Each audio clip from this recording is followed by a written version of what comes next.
discretas. Entonces estamos entrando a ver un tipo de variables aleatorias, que son las denominadas discretas. La definición nos dice, para reconocer una variable discreta, debemos fijarnos en el rango.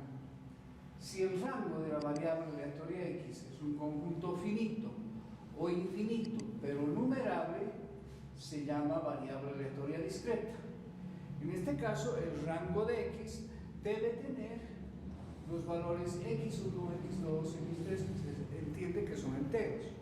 Por ejemplo, si tenemos en una empresa que revisar el número de días de trabajo en un año particular, que tiene 280 días, y los registros de los empleados se marcan cada día que ellos están ausentes del trabajo. Se selecciona aleatoriamente uno de los registros y se observa que los días marcados nos mostraría la variable aleatoria x definida como el número de días ausentes en el trabajo. Entonces el rango de x, como están viendo aquí, podría tener los valores 0, 1, 2, 3 hasta 280, hablando en días, Luego x en este caso es una variable aleatoria discreta con un número finito de posibles valores, ¿no? Estas son entonces las variables discretas y para las que hemos aprendido a hacer el cálculo de probabilidad. Pues para ver el cálculo de la probabilidad, fíjense, aquí está la función o ley de probabilidad, que ya sabemos cómo se calcula, pero lo vamos a establecer como un concepto en sí. Si tenemos una variable aleatoria x que es discreta con un rango de x, la función definida por probabilidad de x, es decir, para cada valor del rango calculamos su probabilidad, eso quiere decir p de x, ¿no? Y es entendiendo que es la variable aleatoria la que ha hecho que aparezca ese valor x, entonces la probabilidad, como habíamos dicho, se hace para los elementos W que pertenecen a omega, ¿no? Elementos W que pertenecen a omega tales que esta variable aleatoria haya asignado al valor x. Si es un elemento, pues directamente se calculará la probabilidad para el elemento. Pero si son varios elementos, entonces habría que hacer la sumatoria de las probabilidades individuales de cada elemento. No nos olvidemos que cuando decimos probabilidad de W, estamos diciendo probabilidad de un elemento del espacio muestral. Entonces, si es para cada elemento y el evento tuviese más de un elemento, entonces habría que hacer una sumatoria de las probabilidades elementales. La suma es sobre los elementos W que pertenecen a omega, tal que la variable aleatoria x haya asignado a esos elementos ese valor x, ¿no?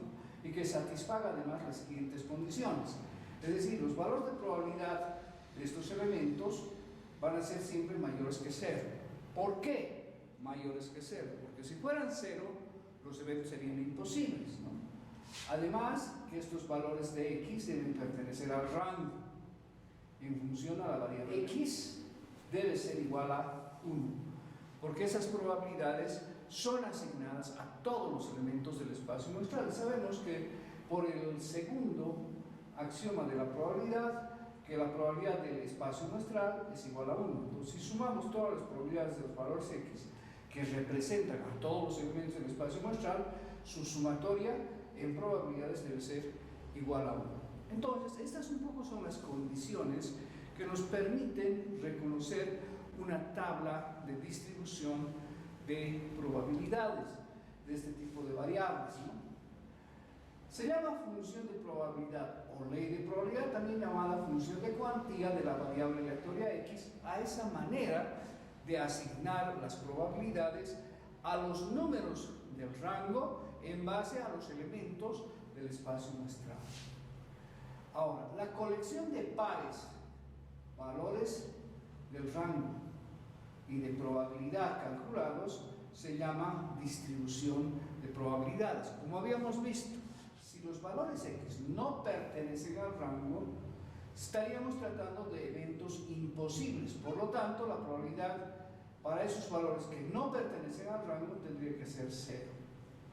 ¿no? Esto es algo lógico porque si el valor no está en el rango y no está asignado por la variable aleatoria, entonces no representa ningún número del espacio muestral. Por lo tanto, al ser representante de 0 elementos del espacio muestral, la probabilidad va a ser 0.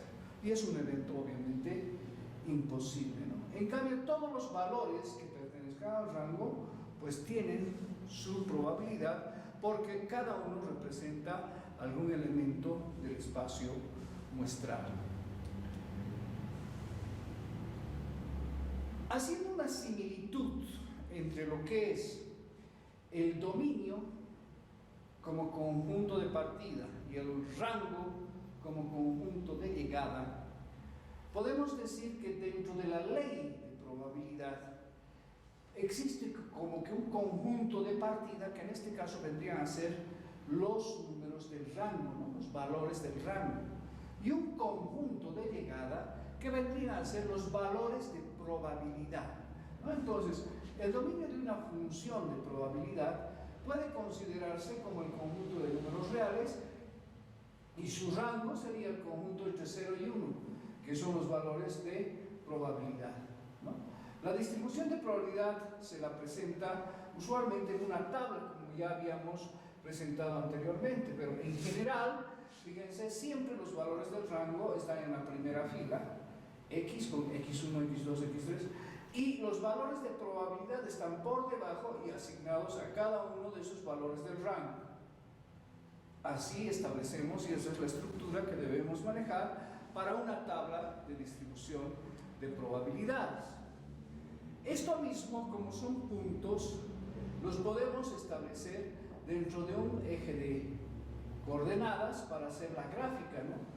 Donde en el eje de las x estarían los valores x que pertenecen al rango, y en el eje de las y, siempre en el lado positivo estarían las probabilidades. Entonces, para cada valor del rango, la altura sería la probabilidad de ocurrencia de cada evento, como estamos viendo en el siguiente gráfico. Y estos puntos son los puntos x1, probabilidad de x1, x2, probabilidad de x2, x3, probabilidad de x3, xk, probabilidad de xk, y estos puntos son los que nosotros podemos interpretar, y viendo así gráficamente podemos darnos cuenta fácilmente que este es el valor del rango que tiene la mayor probabilidad de ocurrencia, y en base a eso hacer alguna conclusión respecto a algún análisis que estuviésemos haciendo de la realidad. Ahora, por conveniencia simplemente podemos decir que a los eventos que son del rango los hemos llamado e de x, pero yo creo que también podríamos llamarlos con las letras mayúsculas del abecedario, sin que haya problema. ¿Por qué? Porque hemos definido siempre que los eventos para los cuales se calcula la probabilidad los hemos denominado por letras mayúsculas del abecedario.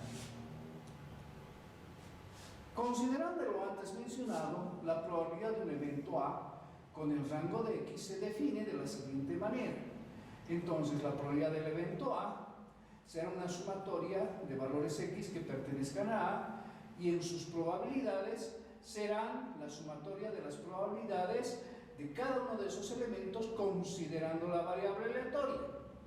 Y esto obviamente implica el usar los elementos que son representados por estos valores del rango en el espacio muestral.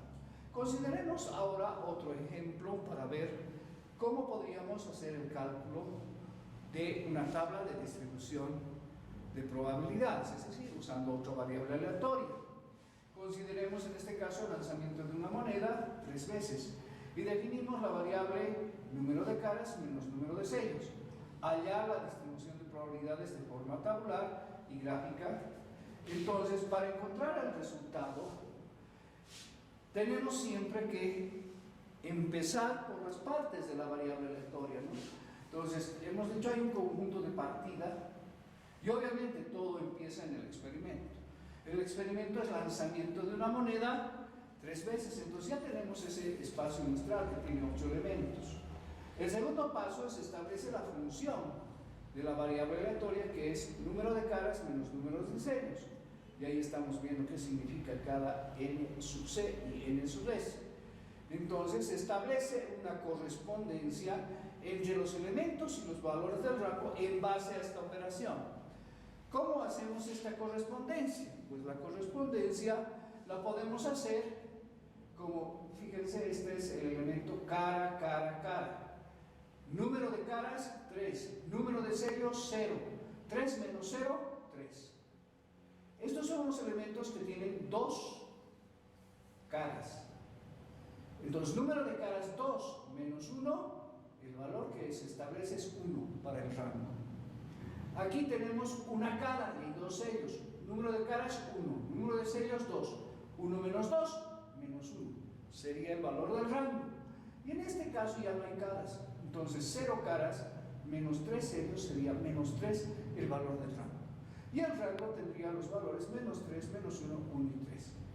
Con esto ya puedo establecer, obviamente, mi tabla de distribución de probabilidades. Ya sé que el valor 3 representa un elemento, el valor 1 representa 3 elementos, el menos 1 a 3 elementos y el valor menos 3 a un elemento. Entonces, con esto establezco mi tabla de distribución de probabilidades dispuesta como habíamos mencionado, x con el valor menos 3, menos 1, 1 y 3.